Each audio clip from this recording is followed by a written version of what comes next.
I had to have the guy pull over like, dude, I don't feel, and I threw up.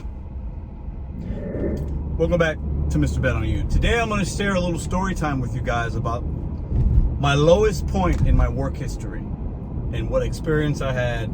Because I know some of y'all are doing, right now you're doing DoorDash or Instacart or Uber or whatever you're doing, or maybe a W-2, and you don't like it and you feel like, man, I'm worth more than this. I can do better. I don't like the low pay. I don't like this. I don't like that. Whatever it is, and you're working towards maybe something else. There are enough of you that are feeling that right now.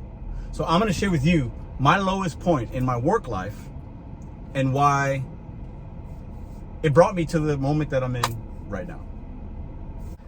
All right, so I shared this on the live last night with some people. So some of you are going to hear this story for a second time, but I'm going to get into some detail actually. So you're going to want to watch this video. Let me comment below.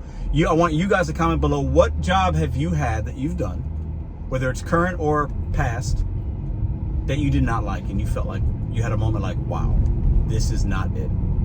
Put that in the comment section right now. All right, for some of you that are my age or probably older, you're going to remember this name. Kirby vacuums. For some of you that are younger, you have no idea what I'm talking about, but a quick Google search will show you. Kirby, K-I-R-B-Y. A very expensive, like $1,000 vacuum machine that people would sell door to door. And you even had shops that you could buy one from, like a vacuum or a cleaning shop. You could buy a Kirby machine. And they were like the top of the line, better than most of your Eurekas or your Dysons, at least at that time. But I'm going to get into how I got into that, how long it lasted, and why, in my opinion, looking back, I learned a lot about myself, but then also it was a complete scam. So in between jobs, I started doing this after I left Toys R Us. This is like 20 years ago, guys. And I left and it's like, oh man, I didn't work. I had profit sharing with that company. I had a check that was given to me. I didn't work for like 6 months. Okay, because I was living off what I had, and I had a little bit of money in the bank. And the first couple of months were fine, and then it started to hit like, oh wow, like, oh, I ain't got no money. I got to do something. I had my daughter at that time. She's 22 now, but at that point she was like 2 years old, and I had her full time for a couple of months.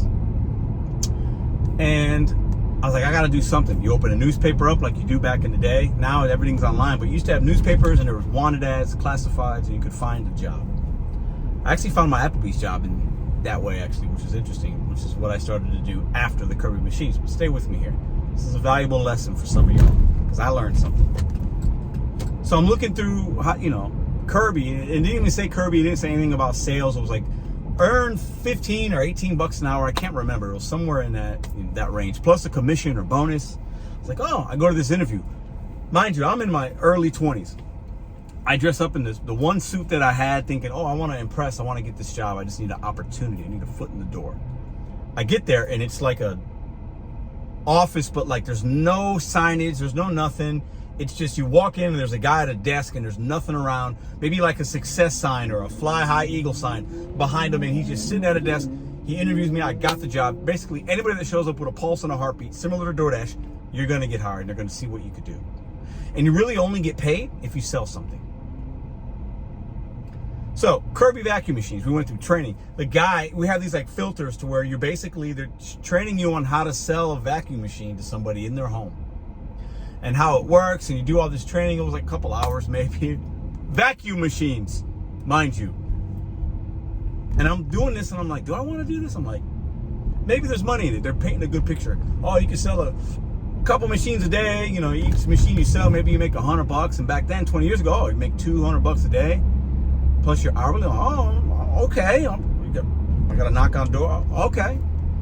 So what's funny is the reason it's a scam, I'll get into that now, and then I might talk more about it later, is they would have you very similar to the cutlery business, like selling knives and things. Maybe some of y'all have done that, or pens, or they want you to sell to your friends and family, and they want you to practice doing demonstrations and demos before you hit the streets. And we would get in a white van, and there was this dude that would drive, and his like girlfriend or wife, and there'd be four of us in this white van.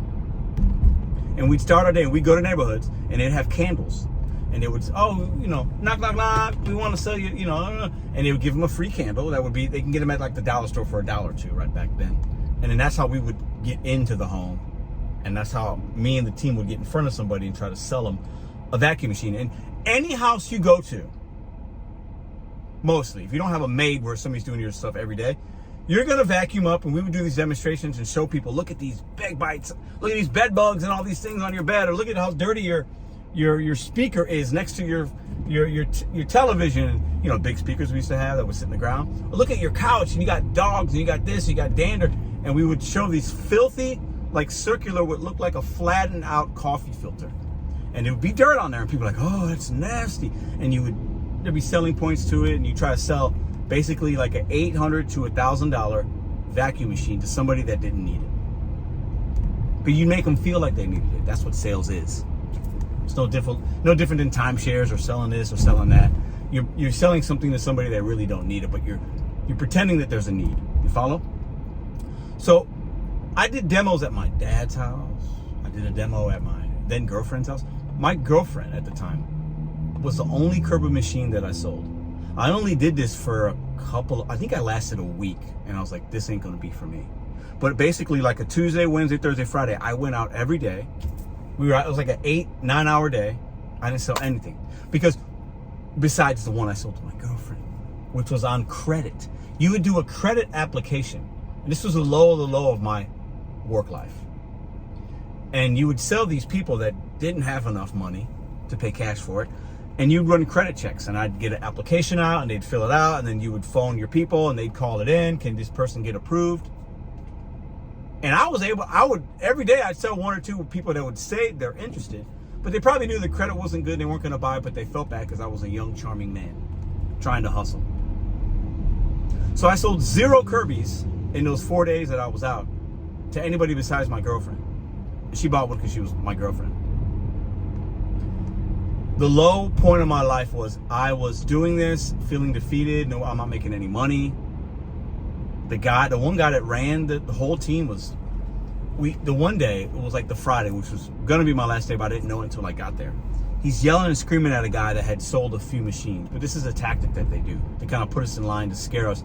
If you don't sell anymore, I'm gonna fire you. And he's cussing, and I'm like, dang, what's going on here? And I'm used to that kind of stuff. I play sports. I've had coaches cuss me out and other people, and it's not a big deal.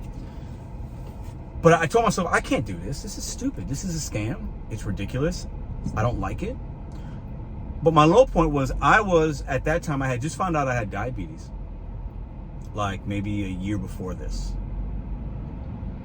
And I wasn't taking good care of myself. This was a one of the low points of my life. I'm a single dad. I ain't got really a job. My money's running out, and I'm feeling defeated. I'm in a car. I got diabetes. Just recently told I have type 1 diabetes.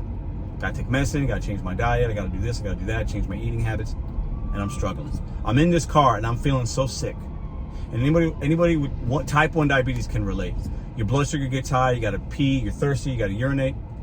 I had to have this guy in the van. This is me, intimate Mr.BetonYou, sharing this story in hopes that I know that somebody can relate to this.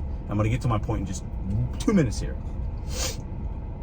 I had to have the guy pull over, like, dude, I don't feel, and I threw up in like a bushy weeded weeds, like a park. And they're like, are you okay?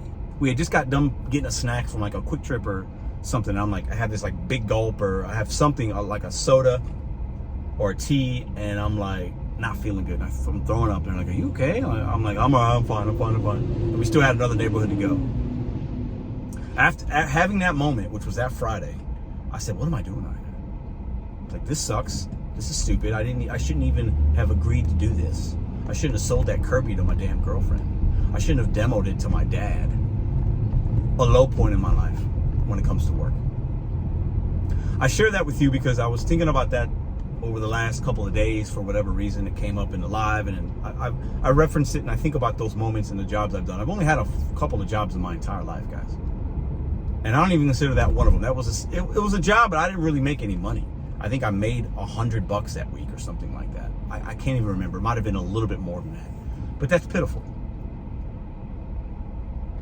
But I share that because you might be doing DoorDash or rideshare right now, and you might feel defeated. You might feel like, I don't want to do this. Why am I doing this? You might be questioning yourself.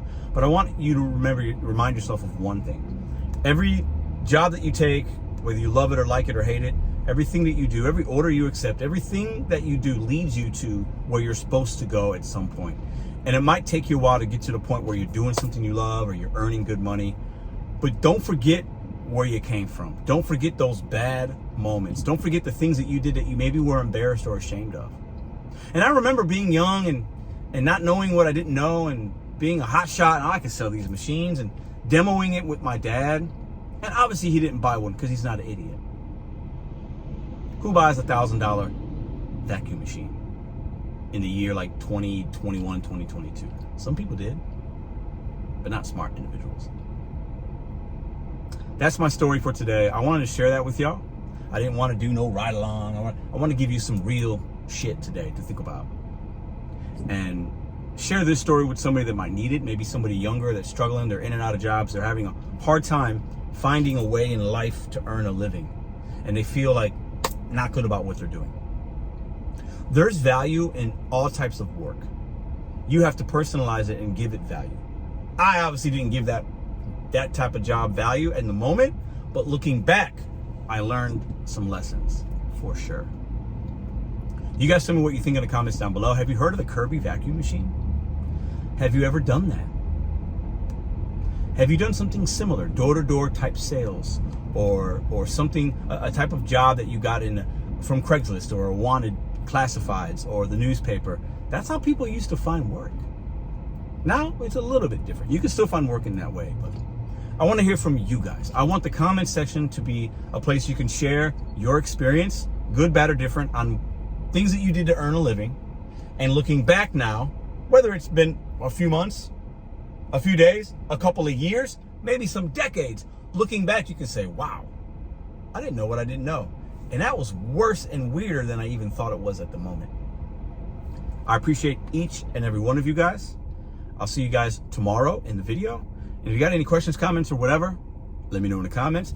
Hit that subscribe, hit that like. Let's share this video out. I think it's a valuable story for some. Not that it's crazy, not that it's wild, but just it's something to get you thinking. It's never as bad as you think it is, but sometimes in the moment, you don't think it's bad or you don't think it's embarrassing, but it might be later on as you start to learn a little bit about yourself and what real money is and what real opportunity is and what is a scam and what's not a scam. I'll see you guys tomorrow.